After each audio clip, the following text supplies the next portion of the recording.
Guys, welcome back. Part 1 part 2 లాగా 2 videos తీసాను.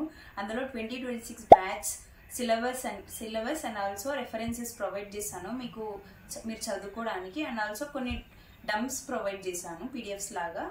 Google drive link ద్వారా మీరు వాటిని యాక్సెస్ చేసుకోవచ్చు. సో అవన్నీ మీరు గ్రాప్ చేసుకోవాలంటే పార్ట్ 1 పార్ట్ 2 యొక్క లింక్స్ అనేవి డిస్క్రిప్షన్లో మెన్షన్ చేస్తాను, వెళ్ళి చూడండి ఒకసారి. పాస్ అయిన తర్వాత ట్రైనింగ్ ఉంటుంది. ట్రైనింగ్ గురించి జస్ట్ బ్రీఫ్గా తెలుసుకున్నాము.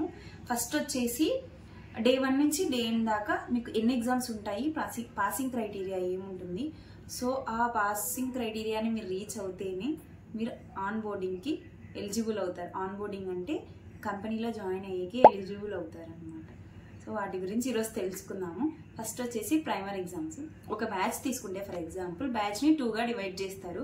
కొందరిని డెవలప్మెంట్ సైడ్ వేస్తారు, కొంతమంది బ్యాక్ ఎండ్కి సపోర్ట్ లాగా లైక్ క్లౌడ్ కానీ డేటాబేసెస్ ఎక్సెట్రా అట్లా సపోర్ట్ లాగా వేస్తారు. మీకు ప్రైమర్స్ ఎగ్జామ్లో అలా డివైడ్ చేసిన తర్వాత మీకు కొన్ని కోర్సెస్ అసైన్ చేస్తారు త్రూ సమ్ ప్లాట్ఫామ్స్. ఆ తర్వాత మీరు వాటిని ఇచ్చిన టైంలో కంప్లీట్ చేసుకొని మీకు ప్రైమర్స్ ఎగ్జామ్ ఉంటుంది 20 మార్క్స్కి. పాసింగ్ మార్క్స్ వచ్చేసి 12. ఓకే, ఇది కంప్లీట్ అయిన తర్వాత నెక్స్ట్ మీకు స్ట్రీమ్ ట్రైనింగ్ అని స్టార్ట్ అవుతుంది. స్ట్రీమ్ ట్రైనింగ్కి ఈ ప్రైమర్స్కి మధ్యలో 2 ట్రైనింగ్స్ ఉంటాయి అన్నమాట. Professional development, delivery fundamentals. So వీటిలో ప్రొఫెషనల్ పర్సన్గా ఎలా బిహేవ్ చేయాలి అనేసి మీకు కొన్ని లైక్ రికార్డెడ్ వీడియోస్ ఉంటాయి, లైక్ ఈమెయిల్ రైటింగ్ అనేసి ఎక్సెట్రా అలా ఉంటాయి.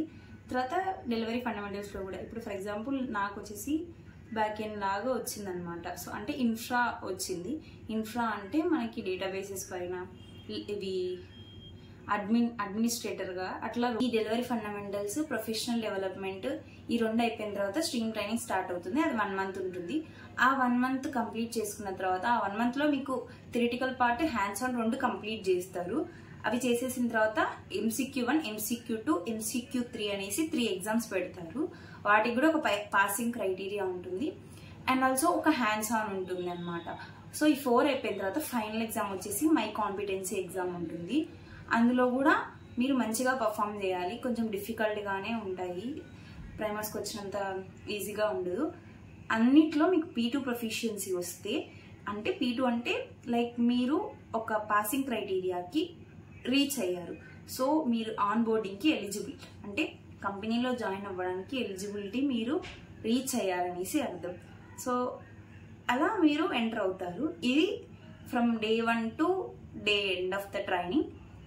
ఒక 1 మంత్ లేదా 15 డేస్ గ్యాప్ తీసుకొని ఆన్ బోర్డింగ్ అనేది ఉంటుంది. ఇదంతా వచ్చేసి ట్రైనింగ్ గురించి అండి, జస్ట్ బ్రీఫ్ ఉంటుంది. It's enough I think so. Thanks for watching.